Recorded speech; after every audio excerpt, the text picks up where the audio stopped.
언제나 필승! 네, 반갑습니다. 필승입니다. 반갑습니다. 자, 이번에 분석해드릴 기업은 포스코입니다.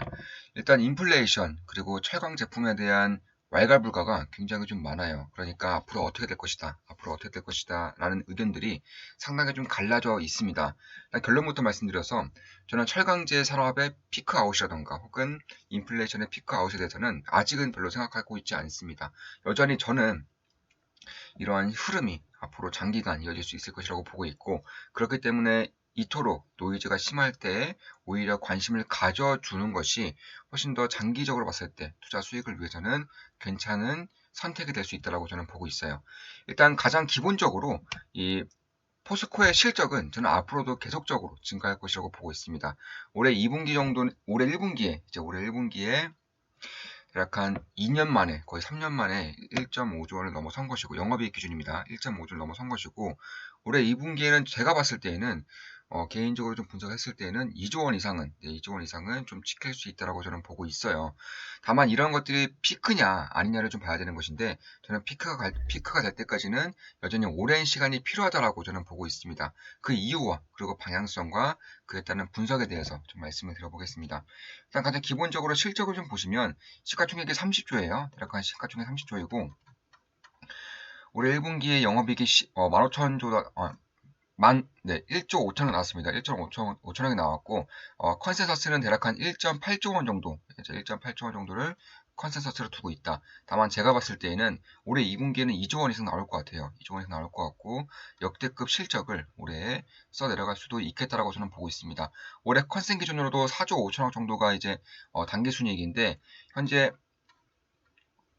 그런 ROE도 이제 거의 10 가까이 되고요. 영업이익률도 10 가까이 되기 때문에 지금의 시가총액은 저는 앞으로 산업이 유지된다거나 혹은 더 성장할 가능성이 있다라고 봤을 때에는 여전히 고평가는 아니다라고 저는 보고 있어요. 물론 제 모든 영상은 이제 매도, 추천 리딩은 아닌 거 다들 알고 계시죠? 참고하시면 되겠습니다.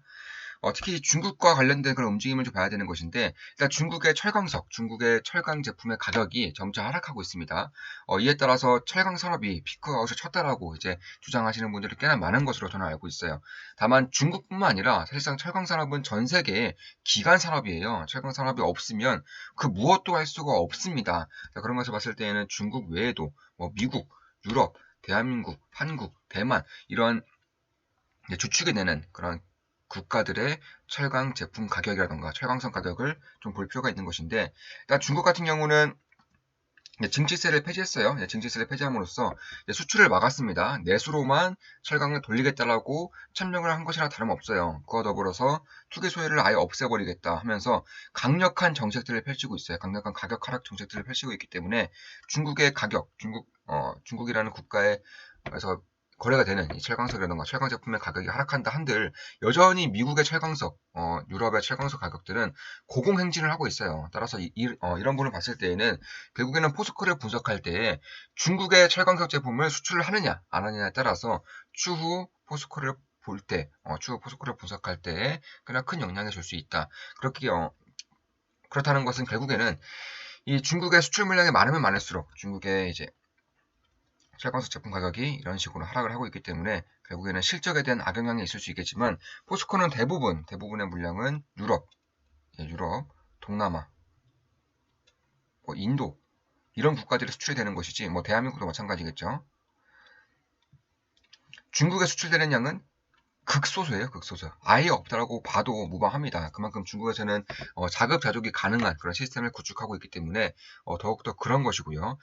특히 이제 중국뿐만 아니라 이제 조만간 미국에서는 인프라 투자 합의안이 점차 좀 연기가 되고 있는 것은 맞지만 조만간 인프라 투자안이 발표가 되고 이제 협상이 이제 완료가 된다면 그때부터 인프라 투자 시작이에요. 중국뿐만 아니라 뭐 미국도 마찬가지고요. 유럽 그리고 지금은 코로나 이슈로 인해서 굉장히 애를 먹고 있지만 인도 같은 경우에도 결국에는 시간 문제라고 저는 보고 있어요. 일단 올해 상반기만 하더라도 42만 명 매일 42만 명의 확진자가 이제 발표가 되었는데 인도 기준으로 이제 10만 명 아래까지 내려왔어요. 10만 명 아래까지 내려왔습니다. 그런 것을 봤을 때에도 사실 꽤나 좀 고무적인 그런 시기인 것은 맞다. 지금이 아니라면 과연 이런 인플레 관련 기업들, 특히나 이 철강 관련 기업들에 언제 또 주목을 할 수가 있겠느냐라는 저는 생각이 있어요. 따라서 상당히 저 개인적으로는 상당히 좀 좋은 시기가 점차 오고 있는 것이 아닐까 이렇게 보고 있는 겁니다. 물론 제 모든 영상은 매수, 매도, 추천 리딩 아닌 거 다들 알고 계시죠? 예, 참고하시면 되겠습니다. 따라서 중국이 이제 전 세계 이런 자국의 제품들을 수출하면서 철강 제품도 마찬가지고요. 수출을 하면서 인플레이션을 억눌러 왔지만 이제는 그러한 중국이 자국의 철광석 제품을 수출하지 않겠다라고 합니다. 그렇기 때문에 전 세계적인 철광석 가격과 철광 제품의 가격과 중국의 철광 제품의 가격이 점차 디커플링 현상이 나타나고 있는 것이고, 저는 이런 현상이 앞으로도 이제 진행될 수 있을 것이라고 보고 있어요.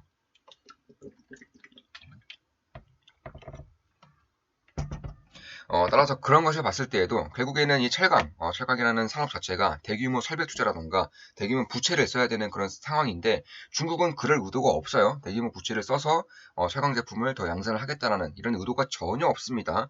뭐 ESG 관련해서 탈탄소 관련해서 그럴 수도 있지만 다른 의미로는 앞으로 이제 중국은 대출 조이기를 그러니까 이 방대한 대출을 점차 줄여나갈 수밖에 없는 상황입니다.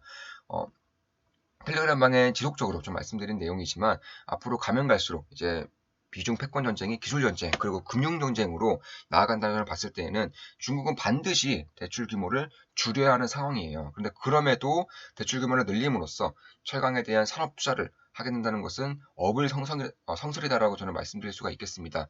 그래서 그런 부분을 봤을 때에도 앞으로의 공급 과잉은 꽤나 좀 잦아들 가능성이 높은 것이고요. 그렇다고 해서 중국이 이제 공급이 부족하다고 해서 이쪽에 대한 산업 투자를 더 할 것인가에 대해서는 저는 상당한 회의감이 있습니다.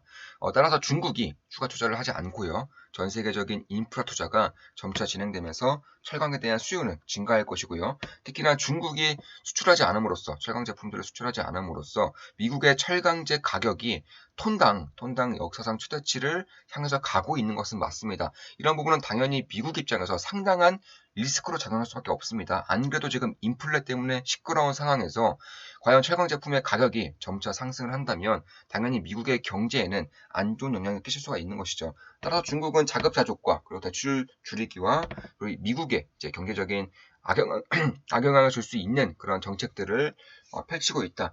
일석삼조인 정책을 펼치고 있기 때문에 이러한 정책을 탈바꿈한다는 것, 이러한 정책을 다시금 공급 과잉 정책으로 바꾼다는 것은 상상하기가 힘들다라고 저는 말씀드릴 수가 있겠습니다. 따라서 중국 정부는 여전히 인프라 투자를 강력하게 진행하고 있는 것은 맞습니다. 여전히 진행하고 있어요. 또한 철강 생산량을 이제 늘리는 것을 절대 이제 제가 봤을 때는 생각을 할 수가 없다는 점. 무엇보다 이제 막 이제 전 세계적인 인프라 투자가 진행되느냐 마느냐 얘기가 나오고 있기 때문에 중국을 넘어서 전 세계로 이제 인프라 투자가 진행될 때에는 당연히 이러한 철강 제품의 수요가 증가할 수밖에 없는 것이고 철강 제품의 수요가 증가한다면 지금의 가격대를 유지할 가능성이 높은 것이고 지금의 가격대가 유지되는 상황에서 오히려 더 상승하는 상황에서 수요까지 증가한다면 포스코의 실적은 올해 2분기 2조 원을 넘어서서 조금 더 상승할 수 있는 여지가 생긴다라고 봐야 될 필요가 있다. 따라서 피크아웃은 여전히 먼 얘기다. 피크아웃이 멀다면 산업의 성장성이 지속된다면 당연히 주가는 모든 것에 선행하기 때문에 다시금 반등세를 이어갈 수 있는 확률이 꽤나 있다라고 저는 말씀드릴 수가 있겠습니다. 특히 포스코 같은 경우는 전 세계에서 가장 경쟁력 있는 철강사예요. 지난 20년간 중국의 과잉 투자로 인해서 사실 대부분의 거의 모든 철강 기업들이 적자를 면치 못했어요. 그럼에도 이런 포스코 같은 경우에는 이런 식으로 이제 꾸준히 흑자 기조를 유지하면서 상당히 좀 견조한 그런 재무 상황을 나타내고 있다. 특히나 이제 다른 기업들, 뭐 아르셀로미탈이라던가 혹은 일본 제철소 같은 경우, 다른 이제 중국 기업들도 마찬가지고요. 다른 대부분의 철강사들이 공급을 줄였어요. 그러니까 고로를 폐쇄했습니다. 고로를. 이런 과정에서 포스코는 공급을 안 줄였어요. 포스코는 공급을 줄이지 않았어요. 전 세계 철강 기업들이 공급을 줄이는 상황에서도 작년까지 공급을 강력하게 줄인 상황에서도 포스코는 공급을 줄이지 않고 유지를 했습니다. 따라서 이런 부분을 봤을 때에도 산업 전체가 턴어라운드 하는 과정에서 가장 크게 이제 영업 레버리지 효과를 낼 수 있는 기업 중 하나가 바로 포스코라고 저는 보고 있어요.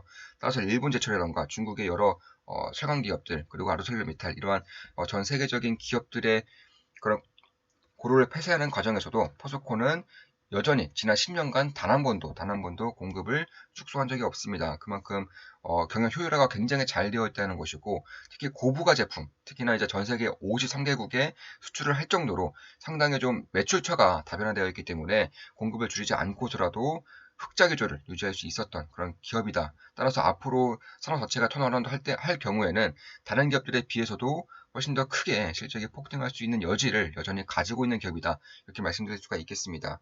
자, 이것으로 방송 마치겠습니다. 지금까지 포스코 그리고 철강 산업에 대한 분석을 해드렸습니다.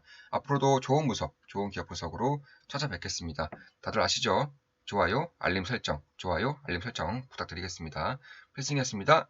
필승!